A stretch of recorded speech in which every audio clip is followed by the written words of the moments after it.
Welcome back, America. I'm Hugh Hewitt. One of my go-to voices throughout this conflict that Israel has found itself in since 10/7/2024 is Haviv Rettig-Gur, senior analyst for the Times of Israel. He's back. Haviv, thank you. I appreciate very much the Ask Haviv Anything podcast. I've been doing this for a long time, so I can recognize voices, and I can also hear exhaustion and stress. And I hear a lot of exhaustion and stress in Ask Haviv Anything. How are you doing? We're good. We're good.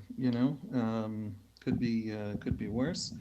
Our family's doing fairly well. Occasionally there are these, missile strikes, rocket strikes.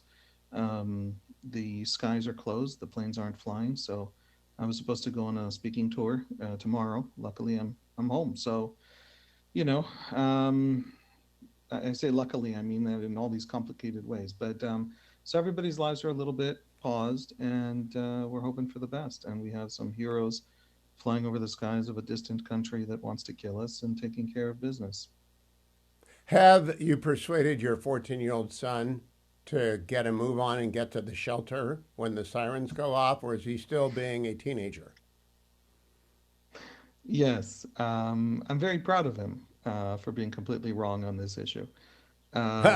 Just people don't maybe know what I mentioned on the podcast that he feels that the enemy wants us running scared, and so he doesn't want to run scared. And so when the rocket siren rings or the missile siren, sounds, he at the beginning didn't want to go into the bomb shelters because, in principle, and I really admire that. And young men are brave, sometimes foolishly so.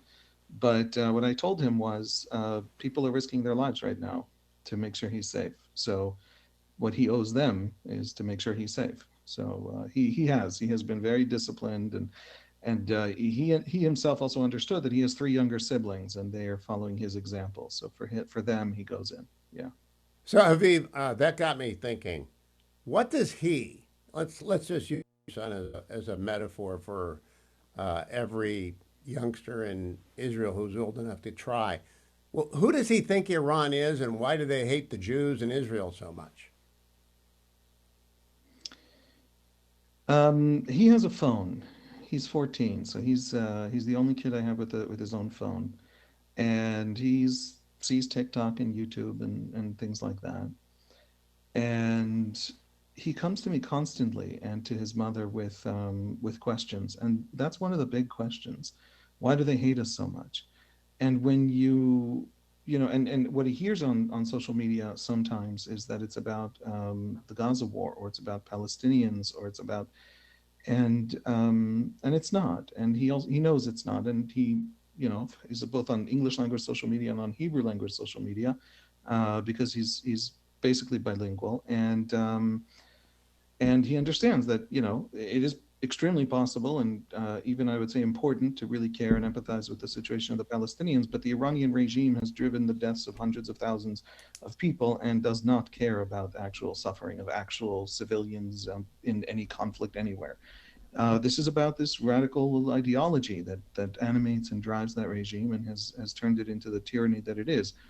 And we've had those conversations. And the truth is, like a lot of people, 14 is very young, but it's also surprisingly old. Like a lot of people, he wants to actually understand. In other words, nobody thinks they're evil. So, what would turn someone into the kinds of evil that you're seeing in Iran, in the Iranian regime? And we've had those conversations about the history of that regime, the ideology of that regime, why it makes sense to them, and why they are a blight on their own people and are going to fall. I think that I was 13, not 14, when I read One Day in the Life of Ivan Denisovich. My older brother brought it home from college. I read it, in a couple hours, not a very long book. Bingo, anti-communist. And it went from there. But I think that was a lot easier to understand. A gulag, the Stalin's era, I think that was just easier to understand than a 36-year serving dictator theocrat with an end times theology, which is, if not pressing for cataclysm, indifferent to it. Does he get that part of it? I'm really curious what the next generation of Israelis are going to be like after this. Yes, it's all present. It's never not there. They they know Hamas. They know the Ayatollahs. They know Hezbollah. These are organizations constantly telling Israelis, often in Hebrew. Today, Khamenei tweeted in Hebrew, often telling Israelis that they're coming for them and they're going to kill them and they're going to destroy them and learn how to swim and all the kinds of things like that. And they know also that there are 2 billion Muslims in the world, and whatever it is, 2.5, 3 billion Christians. I don't know the numbers, and very few Jews. And the only Jews around are somehow, the focus of a tremendous amount of emotional investment, unhealthy and unreasonable emotional investment by all kinds of different people and movements and groups. He himself said, "What a stupid thing it is that Iran spends so much time on Israel, because it's far away, and Israel doesn't spend a minute thinking about Iran. The only part of Iran Israelis ever think about is that nuclear program and the ballistic missiles meant to deliver the nuke to Israel, because it's the only thing that matters to. It's just a country somewhere else that we have no border with, no interest in, and no reason to deal with. And for Iran to have, Woody Allen once said about anti-Semitism, it's hating Jews more than is strictly necessary. It's not, Yes. you know, Jews are. I live with Jews. Jews are, difficult, but then you suddenly obsess about them. That's already anti-Semitism. So these are regimes and peoples around us.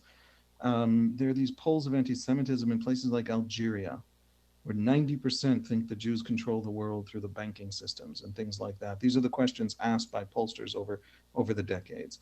And so we live around societies who explain their own failures, and their leaders are the cause of those failures and want to promote other reasons, other explanations, and they use us. And he knows that, and he sees it every day, and he hears it from them. And there's tremendous unity among Israelis. We're very divided religiously and ethnically and culturally in all these different ways. And then our enemies show up, and suddenly it unites us because it's all so clear and obvious. And our enemies are so, in that sense, pathetic. They're so profoundly pathetic. Israel doesn't blame its problems on others, and countries that do tend to be failures. Can he distinguish? My last question about a 14-year-old, but I do think Ask Haviv Anything is a wonderful podcast. I recommend it to everyone because it's very personal. And I do think a 14-year-old is a good person to ask this. Does he understand that the Persian people are different from the regime? He didn't automatically, and neither did my 11-year-old, who my older son is this phenomenal juggler and athlete, and he's in a track team and things like that. And my second son is very much a bookworm who sits down and reads and thinks and constantly lectures us about the things he's learning. I don't know where he got that from. And both of them come and talk about, talk about Iranians. Initially, they talk about Palestinians in ways that they're enemies. They see them as enemies. They think of them as enemies. And then we have these conversations in which I tell them, I served with Palestinians in the army, in the Israeli army. I work with Palestinians. I mean, that they're more than the conflict. They're entire people. They're kids over there asking questions about us. I mean, there's a whole world of in that other culture that we don't see, we don't understand. You don't speak their language, right? So it isn't just those ideological elites or ideologues who want to burn the world to the ground in the name of some great redemption story. The Iranian people hate their regime. That's an easy thing to tell my son because I could prove it in 5 seconds. The polls are all out there, and if we can weaken that regime to the point where the Iranians can reclaim their freedom and their future, they will be grateful. And so after our conversations, yes, he knows it. If all he goes by is My what he sees on the news and what he sees on the internet, that creates a lot of distance and a lot of hatred, a lot of fear and anger. But we talk about it. Yeah, my guess, and it's a guess. I haven't polled this. I haven't seen any polling on this. Just person-to-person conversation. There's a vast Iranian American population in Southern California where I lived for 30 years. I mean, a vast population. And first, American Jews are going to be supporting Israel.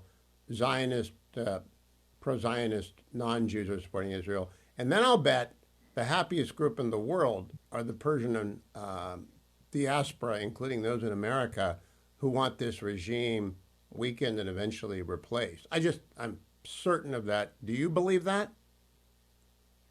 Oh, I know it. I know it for sure. A lot of the Iranian diaspora in America is Jewish or Baha'i or people who simply could not survive under the regime, who could not live normal lives.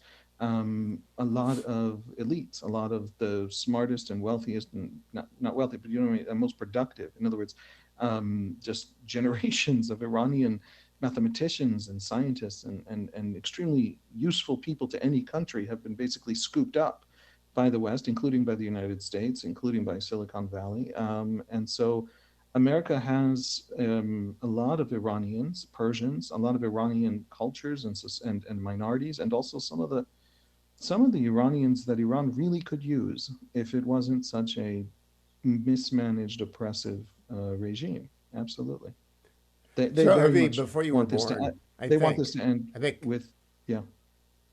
well, I Sorry, was going to say, I we're think it on a was half before you second were delay. I born. apologize. That happens. I was just graduated from college and had gone to work for Richard Nixon in the Elba of America, San Clemente, 1978 to 1979. And we would spend a lot of time, Ray Price, myself, and the former president, watching the demonstrations. Then in January of 79, the Shah fleeing, and then in 79, February, Khomeini arriving, and then Khomeini's consolidation of the revolution and his displacement, then the hostage crisis. Do you you don't have, you weren't old enough, were you? I guess you might have been old enough. It's been a long time. Can you have any memories of this happening? I was I was born in 81. No, okay, so you don't. Well, at the time, our end, President Nixon said this is a disaster. Iran is one of the three pillars of the Middle East, the other two being Israel and Saudi Arabia, and Carter doesn't know what's happening. I don't think any American president has understood until this moment what Iran is, and I'm hoping Donald Trump does, and that he acts to destroy not just Fordo, but wherever else American air power can help. Do you think he understands it? Because he's been saying the same thing about it for 10 years since he came down the escalator. Indeed, in the speech he gave when he came down the escalator, he said, Iran is taking over the Middle East and they must not be allowed to have a nuke, and I won't let it. John Kerry's not the guy to do this deal. Do you think he gets it? Every sign we have is that he gets it. Um, he was standoffish on the idea of helping Israel in a strike. What we know, I think we've talked about this in the past, but what we have heard, we Israeli journalists, from leaks from the Israeli side, from meetings between Netanyahu and Trump, is that Trump basically said to the Israelis, "I don't mind flying shotgun with you on this thing. I know that with us you can accomplish a lot more, and you can maybe accomplish the decisive thing, which is Fordo, but not just Fordo. There's other pieces, but it has to be a home run." That's what Trump is reportedly, as far as I know, and this is what Israeli journalists are talking about. That's what Trump told Netanyahu: "Give me a home run, and I'll join." He doesn't want to get bogged down. He doesn't want American troops hurt. He doesn't want a Middle Eastern war that's unwinnable because the other side can suffer infinitely and doesn't care about damage, and he doesn't want that. So if the Israelis can do the home run, then America can join. And what we have seen essentially is Trump basically following up on that reported conversation with Netanyahu, where Netanyahu delivered, I think, as far as Trump seems to have felt, a home run. And now the question is, how much can the regime be destabilized? How much can we take out of Fordo? For the Israelis themselves to get at those massive enrichment halls beneath an enormous mountain, they'd have to go in on the ground, possibly.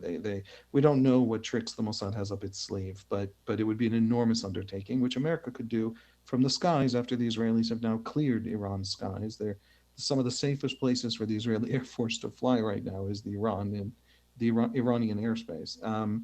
So I think Trump has shown incredible consistency. Everything he has said on this issue. I mean, without getting into American politics and all the other stuff, on this issue, I think Trump has shown incredible consistency over 10 years and incredible consistency over the last 6 months. Absolutely.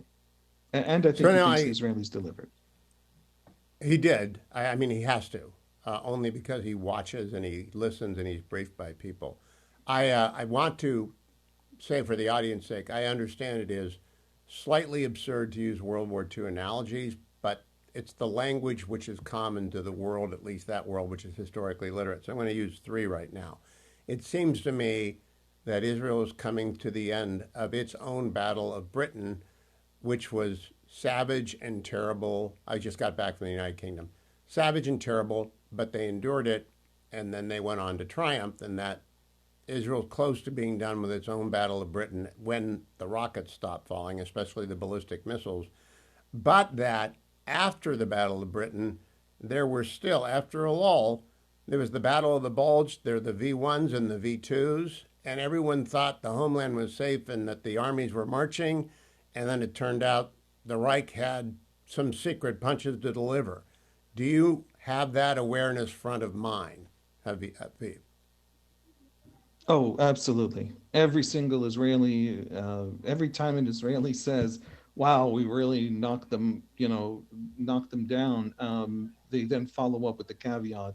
And of course, there must be, right? They must have capabilities. There's no way that they actually haven't built out any serious intelligence capacity in Israel, that they really are down to so few launchers that even though they have thousands of rockets that can hit us, or numbers range from 1,000 to a couple of thousand, I guess, that can hit us and dangerously so.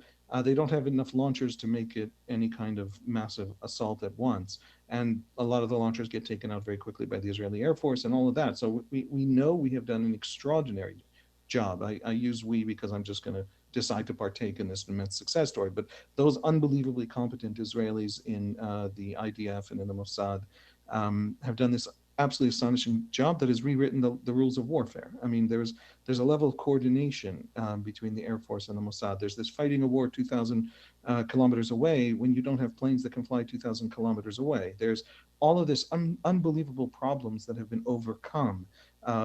Ballistic missiles jury-rigged to launch from a plane over Iraqi airspace so that they go up after leaving the plane and then basically glide down and add hundreds of kilometers of distance and do it accurately. That's a brand new Israeli invention just deployed, right, in the last few months that had never existed. So there are just so many innovations and so many new ways of doing all of this. The whole world is now in a debate. The U.S. Army, I happen to have read about the U.S. Army's own internal process, is having this debate, just like all other armies, about drones and missiles. And the Ukrainians showed us just a month ago what you could do in this new world of targeted drones. And it turned out that the Israelis not only had understood that already, one of the few armies in the world that really understood that, but had already gone to the very next phase, which is how do you integrate drones and missiles with a manned air force? In other words, a manned air force was not now obsolete, it was a new way of using all of these other platforms. And so there's just brand new breaking things happening in the skies over Iran with the Israelis. That level of competence really is astonishing. I can't tell you, the world is astonished, but the Israelis are astonished as well. Oh, And yet I we know wish. that the enemy I want to surprises you and send is our coming for us. I want to send our entire Department of Defense acquisition staff over to the IDF to find out how they manage to acquire and use all their new weaponry fast and not end up with ships that never launch and submarines that are 7 years behind, et cetera, et cetera. That's not your problem, it's our problem. Let me finish with one more World War II question before I go to some bigger immediate questions. That is, Netanyahu, having come through the Battle of Britain, is sort of like Churchill talking to Trump, who's sort of like FDR before Pearl Harbor, trying to get him to get in. And I think Netanyahu is using very, very much the same kind of approach to Trump that Churchill used with FDR. I don't know if you're a student of that period, 1939 to 1941, but if you are, what do you think? I think the risks to America now, even though the discourse is about these terrible risks, But it's basically a fake discourse. It's simply not true. FDR had to make a decision about going to a war in Europe that would involve tremendous dangers to hundreds of thousands of men. It would only have been a massive grinding ground war. The North Atlantic was not safe for traversing by troop transports. And so Churchill was working to convince FDR to come in at a grand strategic level with the knowledge that 500,000 Americans could be expected to die in a best case scenario.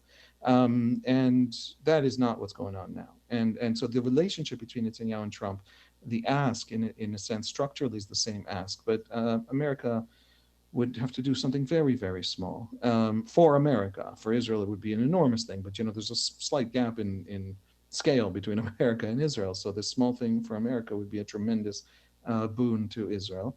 It would also be the knockout blow to that nuclear program that the Israelis may be able to deliver. We don't actually know yet. But I have to tell you, we've seen in the last 24 hours a pivot of the Israeli air campaign from an almost exclusive focus on the ballistic missile program, the nuclear program. There were some other pieces that were bombed, some other command centers that were bombed, but basically those two things, to for example, the internal security police, which is the main oppressive arm to keep the population in line. I don't think the Israelis are trying for regime change. I think they're trying to clear a path to regime change if Iranian society is capable of it. In other words, we don't put troops on the ground. We're not capable. We're a small country. But if it's there, if it's percolating, and nobody really knows this after 46 years of Ayatollah rule, if there are these other power centers, whether it's the army or the commercial elites or whatever, let them be able to. And the Israelis are now trying to clear that path. That would be an Israeli solution without the bombing of Fordo.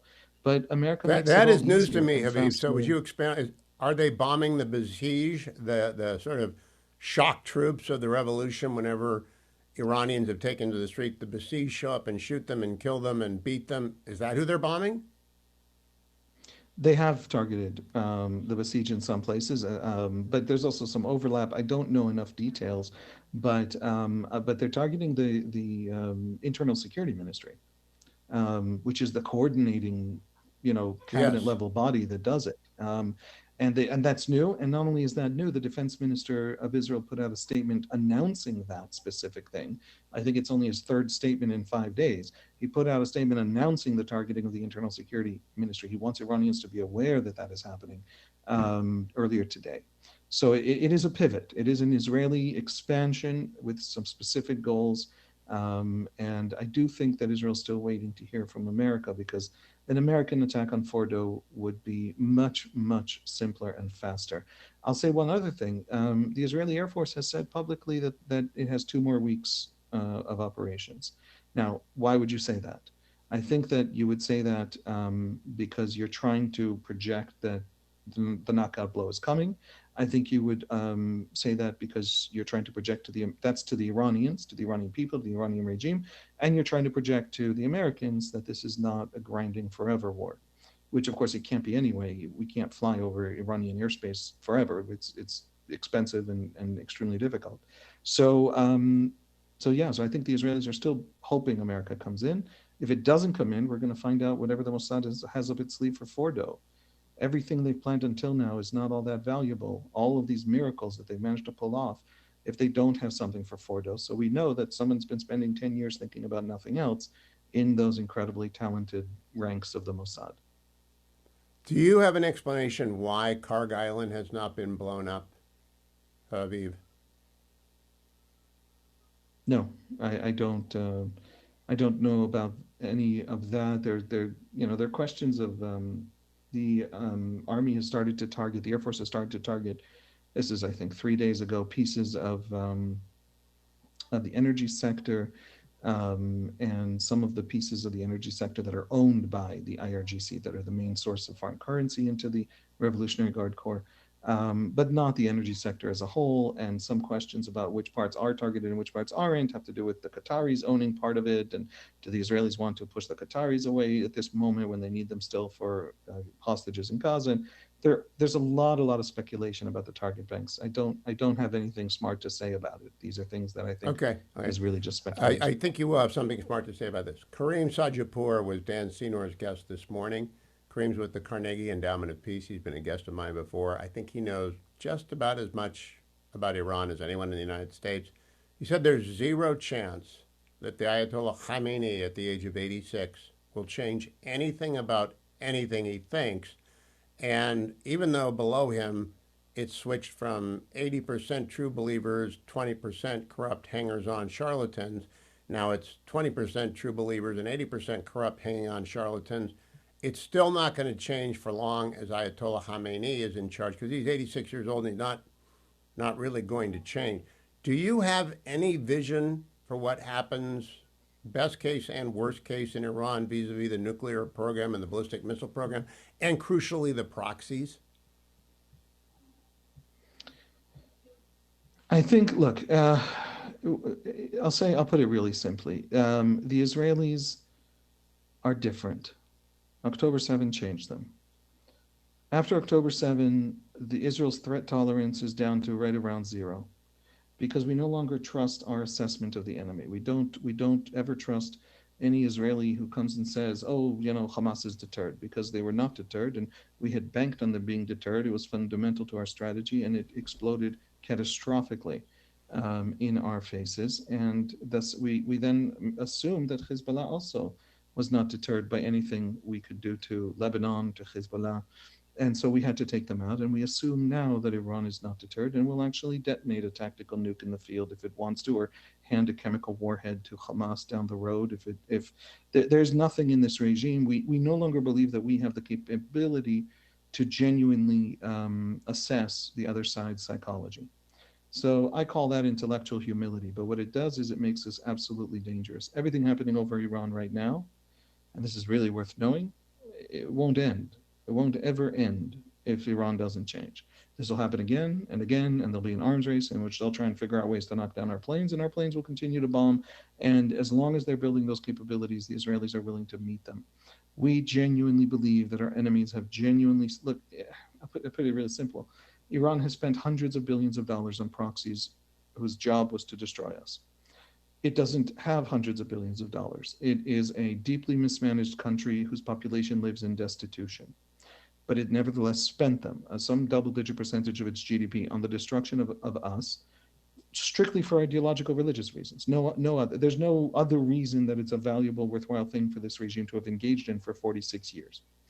And so we're going to keep destroying it. And we're going to keep destroying those capabilities, and we're going to keep destroying that regime, and we're going to do it forever, as long as it takes, because they're coming for us. They're coming for our kids. That's the simple point. If Khamenei can't change, that's a tragedy for Iran. If that regime can't change, that's a tragedy for Iran. You know as well as I do that Iran contains something like 10% of the world's oil reserves, and yet is a desperately poor country, because that regime has stolen the people's resources. That regime has not even, like the Saudis and Emiratis, used that oil money to build out, basically a vast welfare state in which everyone lives like kings. That regime has stolen it for their ideological wars, and it bankrupted a country that should be one of the wealthiest and happiest on earth. And as long as that regime stays in place, Israel is going to keep fighting it. And this is what Tehran is going to look like. And the minute it falls, there's a new day for Iran. So I don't think they're going to change. I think they're going to have to be brought down. Israel can't bring them down. It can weaken them. Ultimately, the Iranian people are going to have to seize this opportunity and bring them down. And if they don't, they don't. And we do this for the next 10 years. I have one more question, but I'll note Kareem Sajapur told Dan this morning he estimates that the theocrats' sunk costs are $500 billion into the nuclear program and the proxies, not counting the opportunity costs, but just the sunk costs. And of course, sunk costs that large are very hard to offload at anyone at any time for any person. But eventually, it happens very slowly, bankruptcy, and then all at once, and it may be happening. My last question, given what you just said, do you assume, I do, but do you assume that the Mossad and the IDF is at this very moment planning the next war with Iran and forward putting their assets in place, whether it's trucks from which to launch drones, or which you did in 2006, which is astonishing to me, or turning Iranians who are still going to be there? Do you think they're doing that right now, preparing the next war on the ground in Iran? Oh, no, no question. There are entire departments of that. There are reports. If I knew, I would not be able to tell you. Luckily, I know nothing, so I can talk about it freely. There are reports that the Mossad has doubled in size in the last roughly 15 years. And that's foundationally, fundamentally Iran. In other words, and that's something we've known and that's been reported, you know, 5 years ago, I think I read it. So, yes, that is the Mossad's great task, is to dismantle this proxy system, build out these capabilities. What we discovered last Friday was that they have not rested. They have worked and they have worked and they have pulled it off. And they're going to continue to do that until the enemy is not there anymore and Israel is safe. Yeah, I'm going to close by stealing your line. The Mossad is magic. I saw that post. I salute it. Haviv, keep coming up with the Ask Haviv Anything podcast, whatever the aesthetic is, and no matter how tired you are, it's invaluable. You, Amit Segal, and of course Dr. Oren are the three go-to people for me and my people, and I appreciate your work on overtime. You must be exhausted, but it's invaluable for understanding the Israeli perspective, and I appreciate your time today. Thank you, and be safe. Thank you, Hugh. Thank you for having me.